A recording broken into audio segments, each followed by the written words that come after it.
इसे बनाने वाली कौन है? सरकार। और जो आंदोलन किया, उस आंदोलन को करवाने वाली कौन है?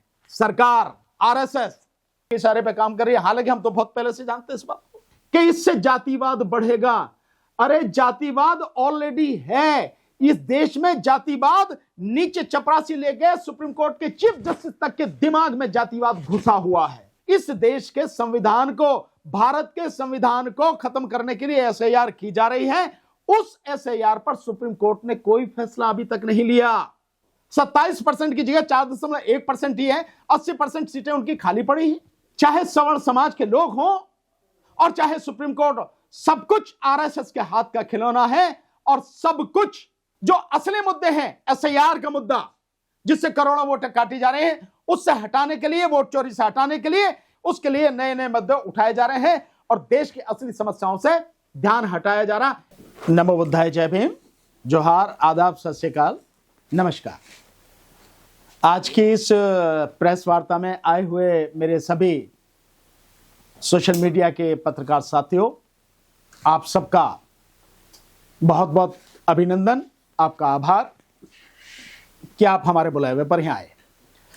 जैसा कि आप जानते हैं कि आज की जो प्रेस कॉन्फ्रेंस है, वो जो यूजीसी ने जो नियम बनाए और 13 जनवरी को भारत के गजट में उन नियमों को प्रकाशित करके लागू किया, और फिर बीच में जो सवर्ण समाज के लोगों ने इस आशंका में कि इसका इस्तेमाल उनके विरुद्ध किया जाएगा, जो शोर मचाया, आंदोलन किया, और उसके बाद कल माननीय सर्वोच्च न्यायालय में चीफ साहब की कोर्ट में, चीफ जस्टिस ऑफ इंडिया जी की कोर्ट में, उनकी कोर्ट ने उस पर स्टे दे दिया। और स्टे के साथ साथ ये कहा कि भैया एक कमेटी बना के एक ढंग का सा ड्राफ्ट बना के लेके आओ। ये जो बातें हुई हैं, उसी के परिप्रेक्ष्य में मैंने आज ये प्रेस कॉन्फ्रेंस बुलाई है। आप आए, धन्यवाद। तो मैं आपको ये बताना चाहता हूं साथियों, देखिए ये वो गजट है, आपने दिखाया हुआ भी है। ये हिंदी और इंग्लिश दोनों में है और 8 पेज का है ये।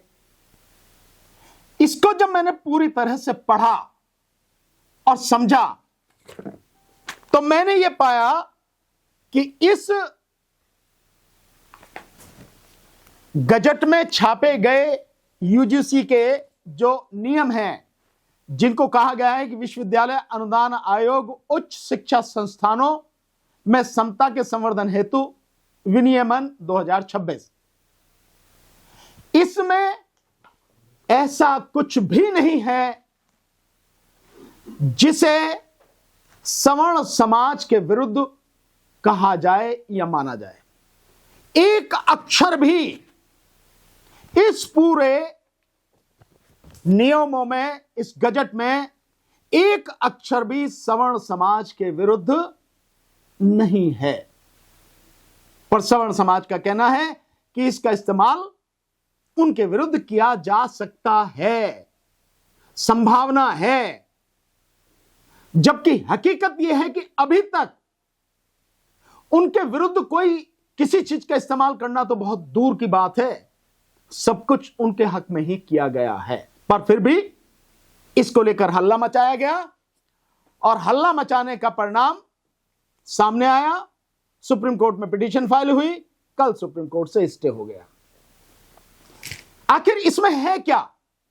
इसमें जो चीजें हैं बहुत सिंपल सी हैं कि जितने भी हायर एजुकेशनल इंस्टीट्यूशंस हैं, हायर एजुकेशन इंस्टीट्यूशंस जो हैं, उनमें एक समान अवसर केंद्र बनाया जाएगा सभी में, चाहे वो कॉलेज हो, चाहे वो इंस्टीट्यूशंस जैसे आईआईटी के हों, आईआईएम हो, इंजीनियरिंग के हों, मेडिकल कॉलेज हो, उन सब में, और यूनिवर्सिटीज, एक समान अवसर केंद्र बनाया जाएगा।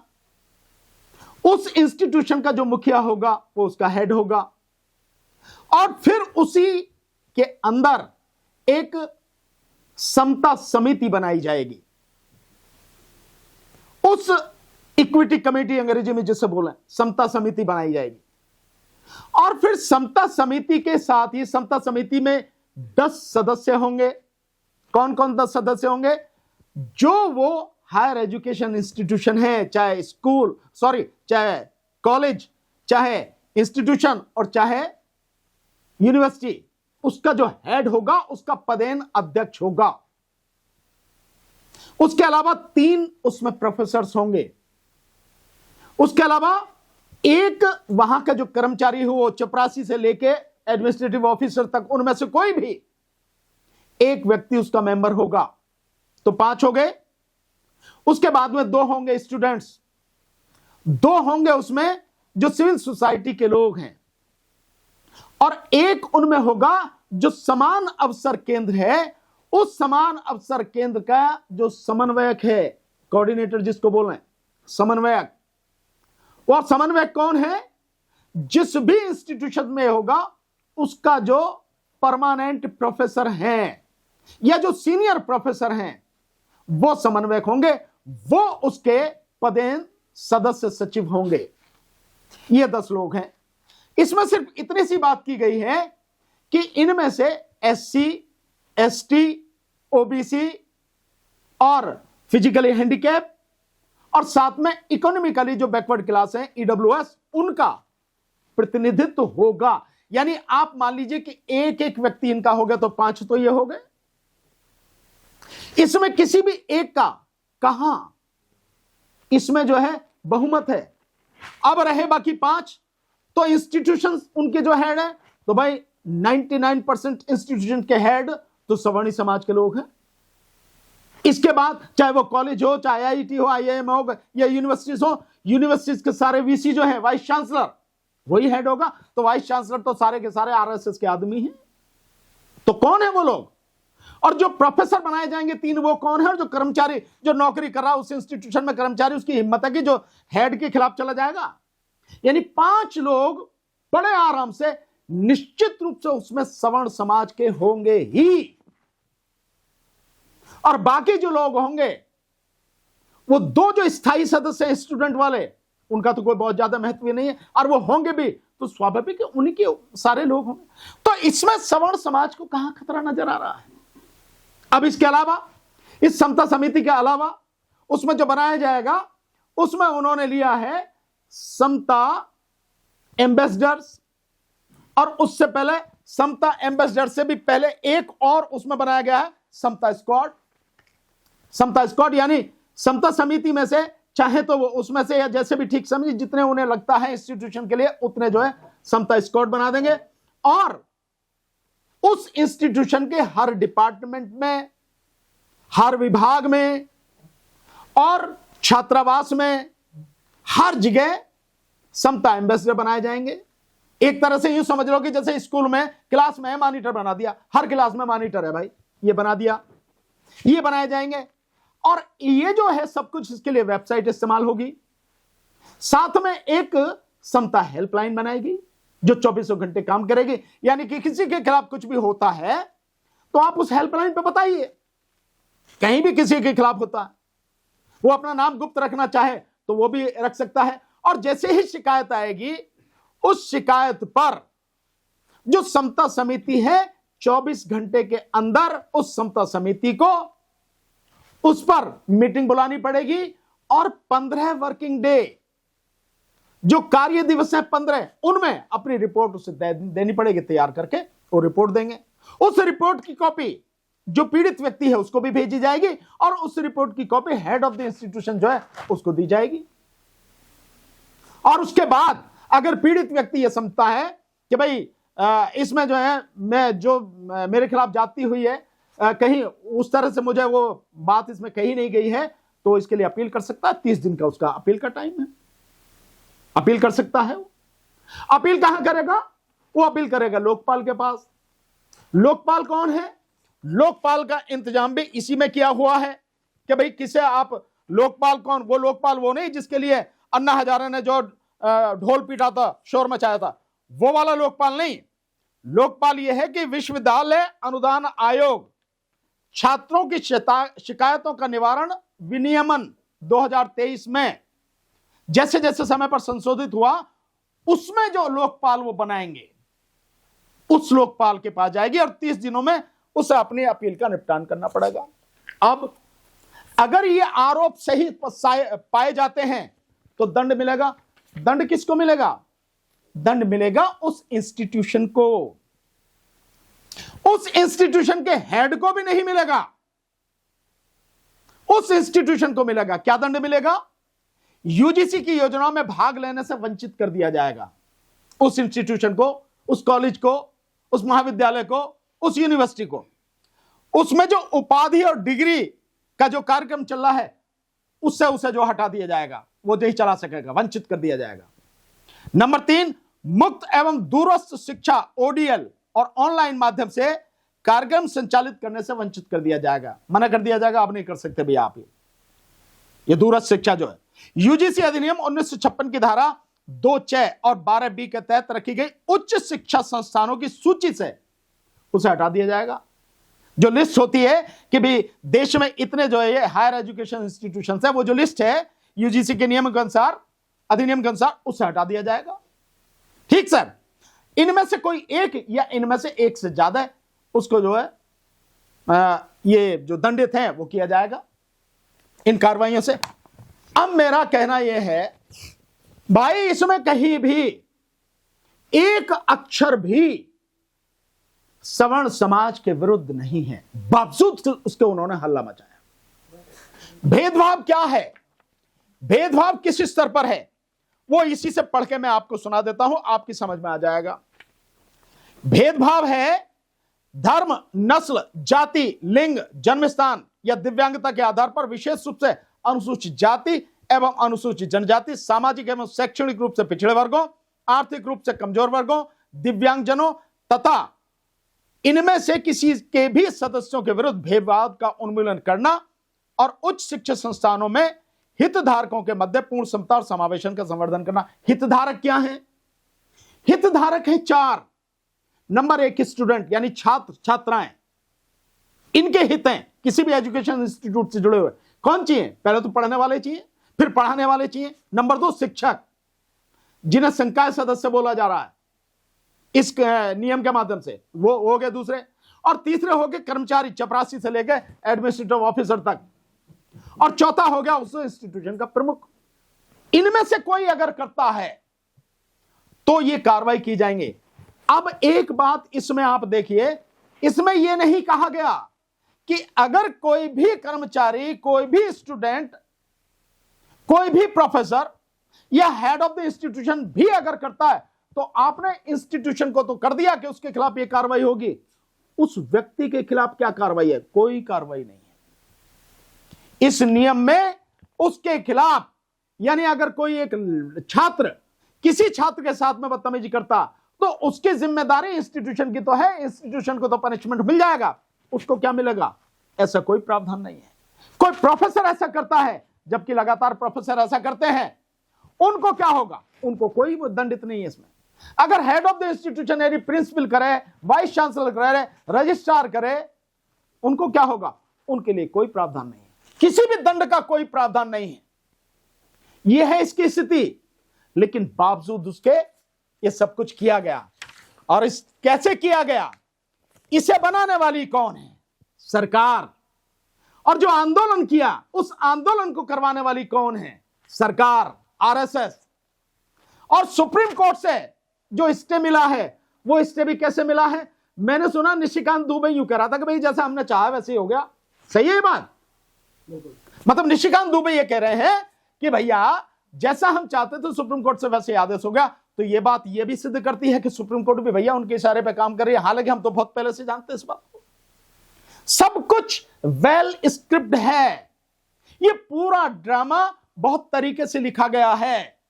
और इस ड्रामे में किस किस को फांसा जाएगा, किस किस को जो है शोर मचाने के लिए आगे लाया जाएगा, किसी को जानबूझकर, किसी को अनजाने में, भाई अब तू भी आएगा, जब इधर से लगेगी लठ तो दूसरा वाला चीखेगा। ये सब कुछ सरकार ने किया है, कराया है। ये सब कुछ सरकार का किया धरा है। लेकिन इससे कुछ बातें बहुत गंभीर निकल कर आई हैं। और विशेषकर कल सुप्रीम कोर्ट द्वारा इस पर स्टे लगाने के बाद, और सुप्रीम कोर्ट ने जिस तरह की टिप्पणियां की हैं इस मामले को सुनते हुए कि इससे जातिवाद बढ़ेगा। अरे जातिवाद ऑलरेडी है इस देश में। जातिवाद नीचे चपरासी ले गए, सुप्रीम कोर्ट के चीफ जस्टिस तक के दिमाग में जातिवाद घुसा हुआ है।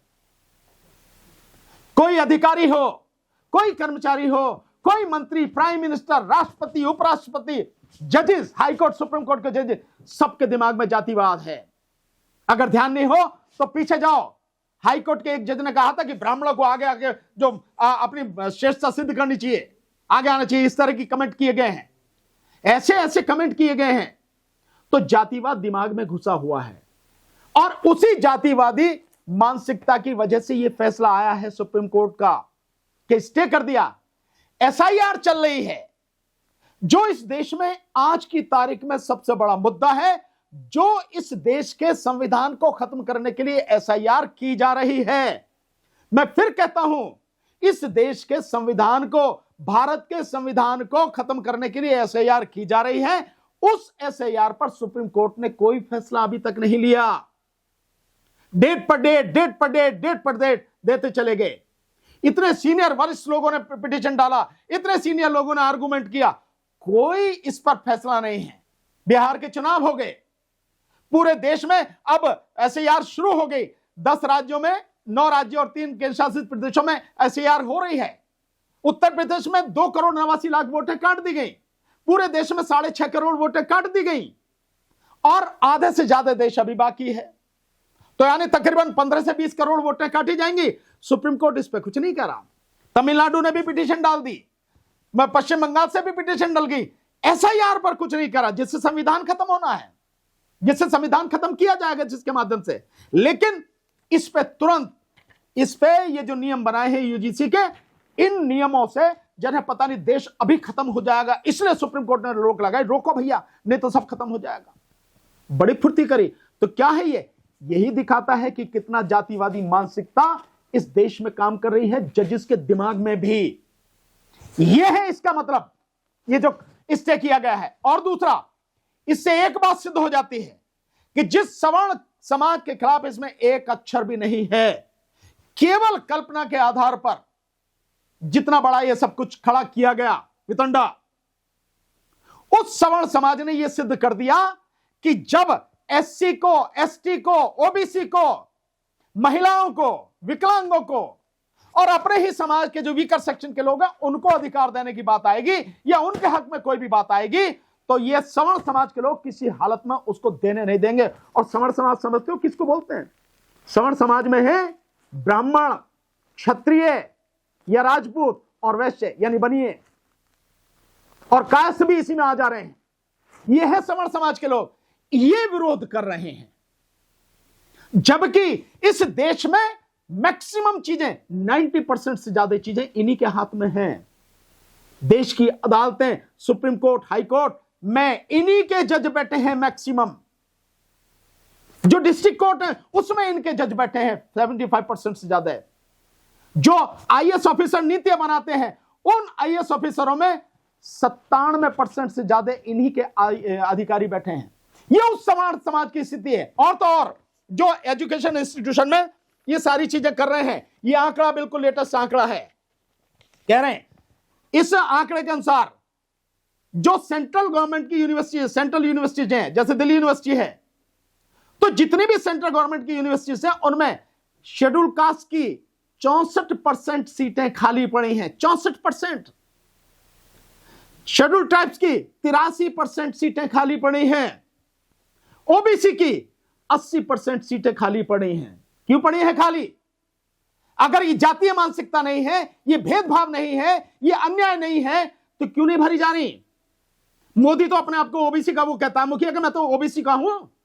अरे ओबीसी का प्रधानमंत्री 12 साल से राज कर रहा है और ओबीसी की 80% सीटें खाली पड़ी हैं। क्यों नहीं भरी जाती ये सीटें? मतलब ये है कि कहने को ओबीसी, बेशक कहे मोदी, लेकिन हकीकत में बनिया है। अब बनिया मींस सवर्ण समाज का हिस्सा है वो, इसलिए नहीं भरी गई सीटें, इसलिए सीटें खाली पड़ी हैं। और यही नहीं, जितने हैं प्रोफेसर उनका भी रेशो सुन लो। सेंट्रल यूनिवर्सिटीज में कितने कितने किस समाज के हैं? एससी समाज के मात्र 6.9%। 6.9% ही professor, associate professor, assistant professor, और शायद प्रोफेसर तो कोई होगा मुश्किल से। रतनलाल जी लड़ रहे इतने दिन से, अभी तक प्रोफेसर नहीं बनाया, जबकि कब के बन जाने चाहिए थे। और एसटी समाज के मात्र 1.5%, मात्र 1.5%। होना कितना चाहिए? 7.5%। एससी का कितना होना चाहिए? 15%। ओबीसी जिसकी आबादी 52% इस देश में, उसमें से भी 27% आरक्षण दिया गया। और हैं कितने ओबीसी के प्रोफेसर? कितने? 4.1%। और जनरल कैटेगरी की 80%। आबादी कितनी? 15%। और पोस्ट कितनी भरी हुई है? 80%। कौन किसका हिस्सा खा रहा? यह अन्याय नहीं है? ये क्या ये न्याय है? ये क्या इसी न्याय की बात कर रहे हैं? जो सवर्ण समाज के जो लोग हैं वो किस बात पे कह रहे हैं? वो कह रहे हैं इसमें ओबीसी को क्यों रखा है? ओबीसी को नहीं रखना चाहिए था। अरे ओबीसी के खिलाफ आप लगातार अन्याय कर रहे हो। 27% की जगह 4.1% ही है। 80% सीटें उनकी खाली पड़ी हैं। किसकी बात कर रहे हो आप? और यह दिखा दिया गया है कि न केवल सरकार, बल्कि चाहे सवर्ण समाज के लोग हों और चाहे सुप्रीम कोर्ट, सब कुछ आरएसएस के हाथ का खिलौना है। और सब कुछ जब एससी, एसटी, ओबीसी, माइनॉरिटी, विकलांग, अरे विकलांग तक से जो फिजिकली हैंडीकैप उसे तो कुदरत नहीं मार रखा, तुम उसके खिलाफ भी तुम्हारी ये सारी चीजें आ रही निकल के। साथ में महिलाओं के खिलाफ, ये सबके खिलाफ तुम्हारी नियत आ रही। तुम कह रहे हो भैया इसे क्यों किया गया? और सुप्रीम कोर्ट दे दिया ना, सुप्रीम कोर्ट ने दिखा दिया। जो टिप्पणी सुप्रीम कोर्ट कर रही है उससे सिद्ध हो गया कि किस तरह का जातिवादी ये सारा का सारा काम हो रहा है। तो साथियों, यूजीसी पर जो कुछ हुआ है उसकी सच्चाई यह है कि इस देश के लोगों को जबरदस्ती जो असली मुद्दे हैं, एसआईआर का मुद्दा जिससे करोड़ों वोट काटे जा रहे हैं, उससे हटाने के लिए, वोट चोरी से हटाने के लिए, इस देश के संविधान को खत्म करने के लिए जो प्रक्रिया सरकार कर रही है उसमें कहीं कोई बाधा ना आए, वो बहुत स्मूथली वहां तक पहुंच जाए जहां संविधान को खत्म कर सके, उसके लिए नए नए मुद्दे उठाए जा रहे हैं और देश की असली समस्याओं से ध्यान हटाया जा रहा। इसलिए सब कुछ किया गया और सब शामिल है। कोर्ट भी शामिल है, इसमें सरकार भी शामिल है और सवर्ण समाज तो शामिल है ही है।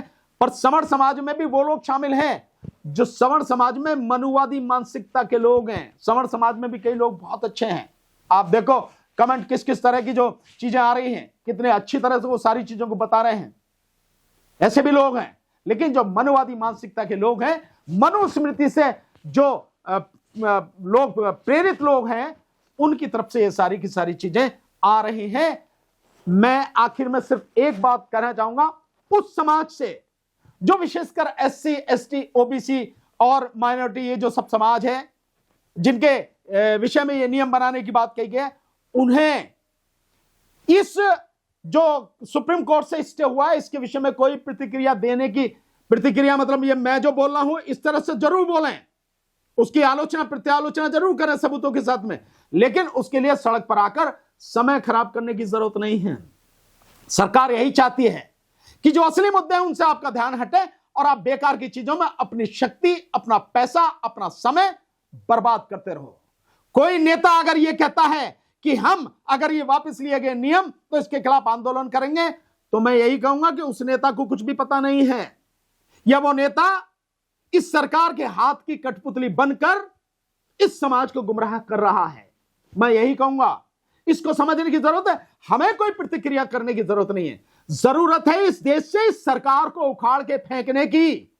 जो एसआईआर के माध्यम से करोड़ों वोटें काटी जा रही हैं, वो वोटें सबकी जुड़े। हर व्यक्ति जो इस देश में 18 साल का हो गया है, उससे ऊपर का है, उसकी वोट वोटर लिस्ट में होनी चाहिए।